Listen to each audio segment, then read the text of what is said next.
selecionado para assistir e desejas indicar este fato neste exato momento. Hoje estamos apenas 2 dias antes da reunião agendada entre o presidente Vladimir Putin da Federação Russa e Steve Witkoff, juntamente com Jared Kushner, no Kremlin, localizado em Moscovo. Kushner e Witkoff. Eles viajaram diretamente de Moscovo para os Estados Unidos. Havia alguma expectativa de que eles fizessem uma paragem em algum lugar na Europa e informassem Zelensky e os ucranianos sobre a reunião que teve lugar em Moscovo. Mas, no entanto, eles voaram diretamente para os Estados Unidos. Disse que Zelensky irá fazer uma viagem para Miami ou, possivelmente, se não for Zelensky, alguns outros representantes europeus ou alguns outros representantes ucranianos irão viajar para Miami e irão encontrar-se em Witkoff, possivelmente, e talvez Kushner também. Miami, mais uma vez, na residência particular de Witkoff. E é aí que os ucranianos receberão a informação sobre a discussão com os russos. Tenho de afirmar isto. Parece-me que o Witkoff está a tentar evitar encontrar-se com o Zelensky tanto quanto lhe é humanamente possível. Tenho a mesma impressão em relação ao presidente dos Estados Unidos, Donald Trump, que por várias vezes se recusou a encontrar-se com Zelensky nas últimas semanas. Mas, de qualquer modo, os americanos estão, pelo menos, a fazer o mínimo ao informar os ucranianos sobre as discussões ocorridas em Moscovo. Agora, a outra parte das discussões, o presidente Putin da Rússia está hoje a voar para a Índia e esta será uma visita de grande importância. A informação nos meios de comunicação indianos é que o primeiro-ministro Modi deslocar-se-á até ao aeroporto de Delhi e estará presente para receber Putin, o que constitui um gesto extraordinário de cortesia, de facto, de um líder para outro. E esta será uma visita de grande importância e, sem dúvida alguma, serão realizados todos os tipos de acordos e negócios comerciais. E os russos estão a fornecer indicações bastante claras de que esperam que as relações diplomáticas entre eles e a Índia avancem para um nível completamente novo. Irei abordar um pouco mais detalhadamente sobre esta viagem de Putin à Índia mais adiante neste programa. Mas espero que as minhas discussões mais detalhadas sobre o assunto ocorram após a reunião ter acontecido ou, talvez, enquanto a reunião estiver a decorrer e tivermos uma melhor noção do que os dois líderes, Putin e Modi, e a Índia e a Rússia, estão a acordar entre si. Mas, de qualquer forma, na véspera desta reunião, como Putin costuma fazer, ele deu uma entrevista aos meios de comunicação indianos, mais precisamente à India Today. Atualmente, o Kremlin não nos disponibilizou uma transcrição, pois o India Today ainda não divulgou o texto integral desta entrevista. Naturalmente, sendo esta uma entrevista concedida a um periódico indiano, os russos irão aguardar que os indianos a publiquem inicialmente antes de divulgarem a sua própria transcrição. E dado que o India Today está a aguardar algumas horas para o divulgar, presume-se que a sua publicação está estrategicamente sincronizada com a chegada de Putin ao território indiano. Atualmente não tenho em minha posse uma transcrição completa. No entanto, a agência de notícias russa TASS já disponibilizou-a. Forneceram-nos alguns excertos e irei ler na íntegra o que a TASS tem a dizer. As propostas para um acordo na Ucrânia, apresentadas pelos enviados americanos Steve Witkoff e Jared Kushner, baseiam-se em acordos alcançados durante a Cimeira Rússia-EUA no Alasca. O presidente da Federação Russa, Vladimir Putin, mencionou numa entrevista com a Índia hoje: Ele mencionou que Washington sugeriu dividir um plano de paz composto por 28 pontos, desenvolvido pelos Estados Unidos, em 4 pacotes distintos e discuti-los dessa maneira. Então, o presidente Vladimir Putin confirmou que o documento original, composto por 2.728 pontos, que Kushner e Witkoff trouxeram consigo para Moscovo e apresentaram a Putin durante a reunião, é o documento original. Houve outros esboços. Existe um esboço de 19 pontos e aparentemente há um esboço de 22 pontos. Existe também um documento europeu, uma contraproposta europeia. Aparentemente, há ainda um quarto rascunho de documento sobre o qual não sabemos. Contudo, de forma curiosa, os americanos, juntamente com os russos, continuam a trabalhar com base no documento original, o esboço inicial de 27 ou 28 pontos que os americanos desenvolveram após diálogos com Kirill Dmitriev e que já apresentaram aos europeus e aos ucranianos. Os europeus e os ucranianos introduziram as suas próprias propostas e sugestões. Contudo, os russos e os americanos continuam a trabalhar do documento original antes destas recentes propostas. As ideias que foram propostas pelos europeus e pelos ucranianos foram devidamente integradas. Parece-me cada vez mais evidente que a reunião entre os europeus e a reunião entre os ucranianos e os americanos em Genebra foi essencialmente uma encenação. Os ucranianos e os europeus apresentaram diversas propostas. Foram incorporados em diversos documentos. Os russos receberam cópias desses documentos. No entanto, os americanos compreendem que as propostas ucranianas e europeias são completamente inaceitáveis para os russos. E os americanos estão a trabalhar com um documento que produziram antes dessa reunião em Genebra ter ocorrido. Portanto, é exatamente isso que Putin afirma, foi precisamente isso que o Ushakov mencionou durante o seu briefing.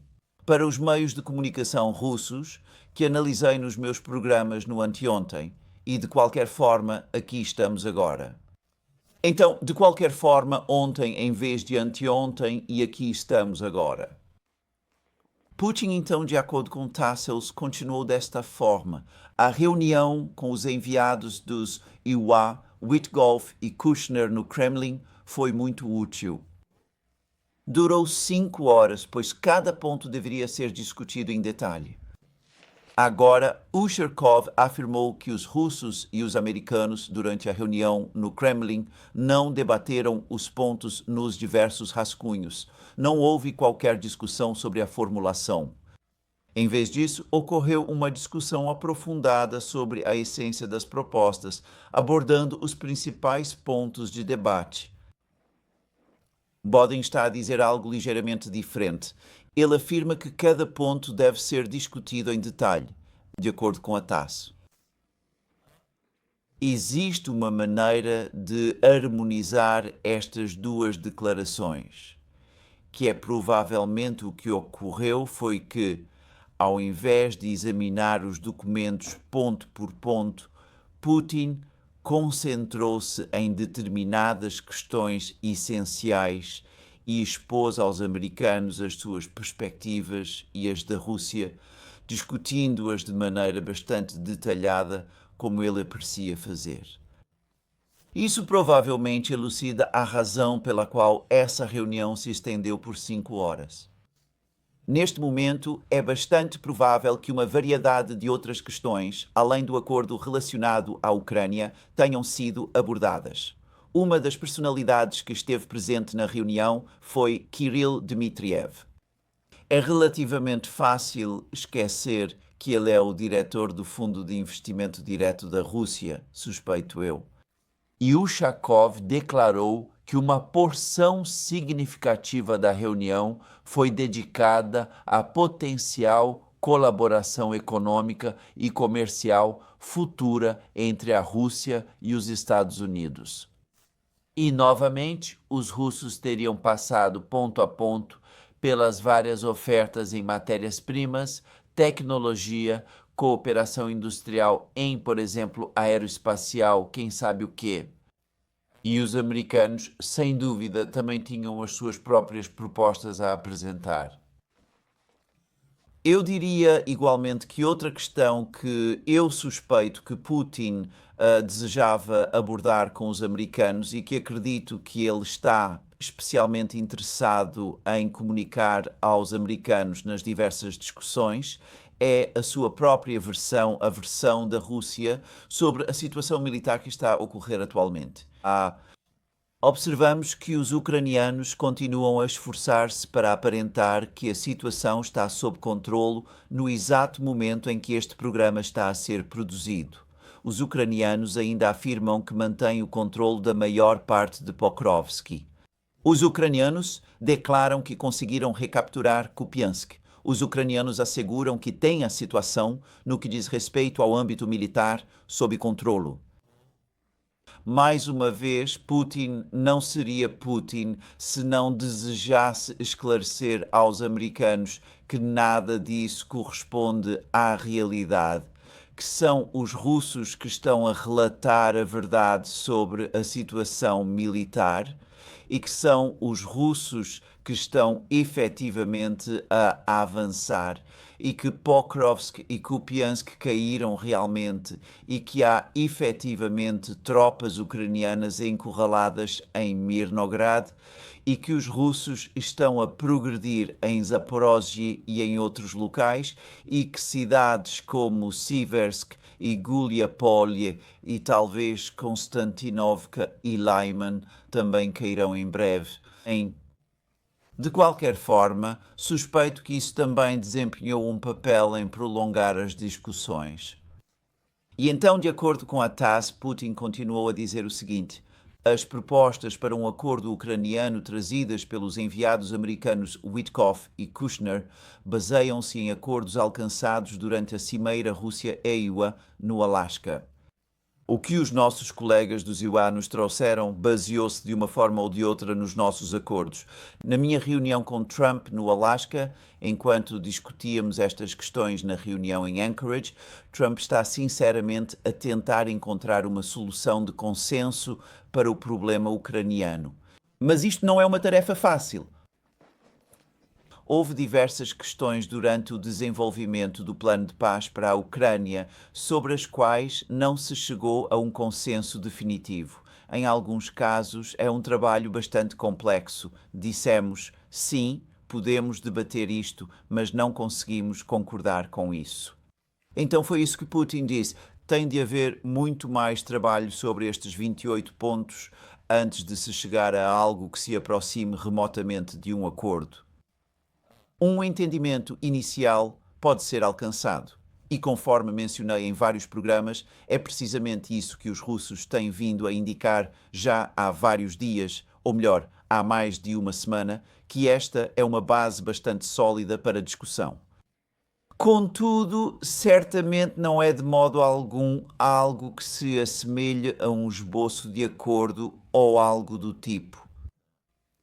E Putin continuou, o plano de paz de 28 pontos. Claro, não é um plano de paz, mas, sabe, as propostas preliminares elaboradas pelos Estados Unidos ainda são válidas e estão a ser discutidas. Eles dividiram esses 28 ou 27 pontos em 4 conjuntos distintos. Pergunto-me por que há uma diferença nos números a propósito, 28 pontos ou 27 pontos. Poderá ser que essa disposição final foi retirado o dizer que o documento é juridicamente vinculativo? Porque, tal como discuti em programas anteriores, é verdadeiramente insignificante. Não possui qualquer significado real em um contexto relevante. Um documento deste gênero, uma vez que se trata de um tratado internacional entre Estados, torna-se automaticamente legal. E não é necessário que o tratado em si diga isso. Basta deduzir. E Putin prossegue. E eles sugerem debater conosco estes 4 pacotes. Contudo, na realidade, são os mesmos tópicos. Assim, existem propostas para constituir equipas de negociação e, possivelmente, grupos de trabalho para abordar as 4 distintas áreas de discussão. Vamos ver. E depois disso, Putin aparentemente prosseguiu dizendo: sobre a questão do assentamento ucraniano, Moscovo propôs que Kiev retirasse as forças ucranianas de Donbás, o que teria evitado qualquer confronto militar. No entanto, a Ucrânia escolheu prosseguir com as hostilidades. Dissemos imediatamente à Ucrânia, às tropas ucranianas, que as pessoas não querem viver convosco. Realizaram um referendo e votaram pela independência. Retirem as vossas tropas e não haverá ações militares. Não, eles optaram pelo caminho da confrontação militar armada. Agora, isto é claramente uma referência a algo que ocorreu no primeiro dia da Operação Militar Especial, a 24 de fevereiro de 2022, porque nesse dia um oficial do Kremlin, Dmitry Kozak, telefonou para Kiev e aparentemente falou com um alto funcionário do governo de Zelensky. E estou convencido de que esse funcionário era o chefe de gabinete de Zelensky, Andrei Yermak, embora possa estar equivocado sobre isso. E Kozak informou aos ucranianos: observem, se simplesmente retirarem as vossas forças militares de toda a região do Donbas, de todo o território do Donbas, não haverá necessidade de qualquer tipo de combate. Não estamos a tentar conquistar a totalidade do território da Ucrânia ou algo semelhante a isso. Podemos. Assim, após a retirada, poderemos sentar-nos e resolver quaisquer questões pendentes entre nós de maneira mais detalhada e minuciosa. Agora sabemos que essa chamada telefónica ocorreu. Os representantes da Ucrânia debateram sobre esse assunto em conversas subsequentes. Eles afirmam isso. Declararam que Kozak, na verdade, exigiu, de facto, a rendição total da Ucrânia. Durante essa chamada telefônica, os russos têm afirmado de forma consistente que tudo o que solicitaram foi a retirada completa das forças ucranianas de Donbás. Estou absolutamente convencido de que são os russos que estão a afirmar a verdade. E a propósito, ao mencionar esse tema, apenas gostaria de expressar: e se eu estiver correto em relação a isto, então o facto de esta chamada ter ocorrido a 24 de fevereiro de 2022 refuta de maneira completa a narrativa que se lê em muitos locais atualmente, que está a surgir por toda a comunicação social no Ocidente, incluindo afirmado por algumas pessoas que apoiam um acordo e que obviamente estão a agir de boa fé. A alegação de que o que os russos procuraram fazer em fevereiro de 2022 foi ocupar toda a Ucrânia e tomar posse dela e, efetivamente, ou anexar a Ucrânia na sua totalidade ou alcançar uma mudança de regime sobre a Ucrânia, sobre o seu governo, para derrubar o governo de Zelensky. Naquele momento específico, a exigência que foi apresentada pela Rússia em 24 de fevereiro era significativamente mais modesta. Eles simplesmente procuraram a retirada das forças militares ucranianas da região de Donbás e, como Putin afirma, se isso tivesse ocorrido, não teria havido conflito armado. E então Putin aparentemente continuou com isto. Entrevista afirmando que a Rússia tem a intenção de libertar Donbás e Novorossia, seja através de meios militares ou por outros métodos alternativos. Tudo se resume a esta questão. Ou libertaremos estes territórios pela força, ou as tropas ucranianas deixarão estes territórios e pararão de lutar lá. Os europeus necessitam de se envolver mais no esforço de um acordo ucraniano em vez de o dificultarem. E, novamente, para mim, isso parece ser Putin a afirmar que todo o território das 4 regiões, incluindo as regiões de Zaporizhia e Kherson, deve ser completamente transferido para a Rússia, abrangendo também as cidades de Kherson e Zaporozhye. A única questão é se isso será realizado de forma pacífica ou através da força. Pode ser realizado através de negociações diplomáticas. Os ucranianos poderão concordar em retirar-se ou então será executado pela força. Contudo, não existe maneira de isso não vir a acontecer. E, novamente, esses comentários de Putin, caso a TASS os esteja a reportar de maneira correta, parecem ser verdadeiramente surpreendentes.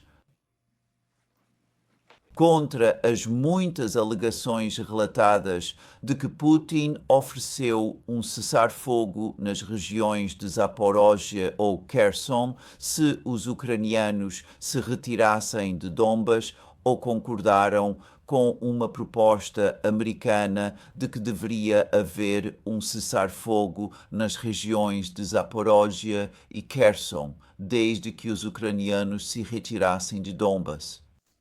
Agora, parece-me bastante evidente que ambas estas sugestões, uma das quais, a segunda das quais durante um período prolongado de tempo pensei que pudesse ser verdadeira, estavam aparentemente incorretas. Os americanos propuseram um cessar-fogo por parte dos russos nas regiões de Zaporozhye e Kherson, desde que os ucranianos se retirassem de Donbass, mas os russos nunca concordaram com isso. E para que conste, os ucranianos também o fizeram. Nunca concordaram com essa proposta também, porque, apesar de todas as circunstâncias, continuam a rejeitar todas as sugestões para se retirarem de Donbass, da parte de Donbass que ainda mantém sob seu controle. Agora, isso conduz-me à situação militar, porque tivemos recentemente as primeiras admissões em algumas partes dos meios de comunicação ocidentais de que são, de facto, os relatos russos sobre o que está a ocorrer, que estão corretos. E o avanço significativo a este respeito é um extenso artigo que surgiu no tabloide alemão Bild Zeitung, que, para expressá-lo, sim, apesar de ser, provavelmente, o periódico mais anti-russo que se pode encontrar em toda a Alemanha, e isso é contra uma concorrência extremamente forte. Aliás, os meios de comunicação social alemães são ainda mais hostis à Rússia do que os britânicos. E isso já é afirmar algo bastante significativo, no entanto, mais hostil de uma forma geral. Mas, de qualquer maneira, apesar disso, o Bild ainda assim reportou sobre a guerra. Mais especificamente, na minha perspectiva pessoal, do que praticamente qualquer outra publicação ocidental e o seu correspondente presente no local. Julian Erbke é, sem dúvida, o jornalista ocidental mais realista que conheço no território ucraniano. De qualquer forma, Julian Erbke alcançou algo que, tanto quanto sei, nenhum outro jornalista ocidental presente na Ucrânia conseguiu realizar, que é estabelecer algum tipo de comunicação telefónica ou outro tipo de contacto com as forças ucranianas em Mirnograd, e estas relataram-lhe o seguinte: eles mencionaram que estão totalmente isolados, encontrando-se efetivamente num cerco em Mirnograd, precisamente como os russos têm declarado. Eles também confirmaram que os russos estão em total e absoluto controlo de Pokrovsk e deles. Afirmam que ainda há aproximadamente 1000 deles e que desejam receber ordens para serem retirados de Mirnograd ou que o exército ucraniano rompa e os reabasteça fornecendo-lhes suprimentos de maneira adequada. Estão a questionar por que razão as brigadas que acreditam que a Ucrânia ainda possui em reserva e que permanecem na região de Pokrovsky e Mirnograd não avançam e não estabelecem este corredor de abastecimento. Queixam-se de que os únicos abastecimentos que estão a receber agora são fornecidos por drones e isso inclui comida.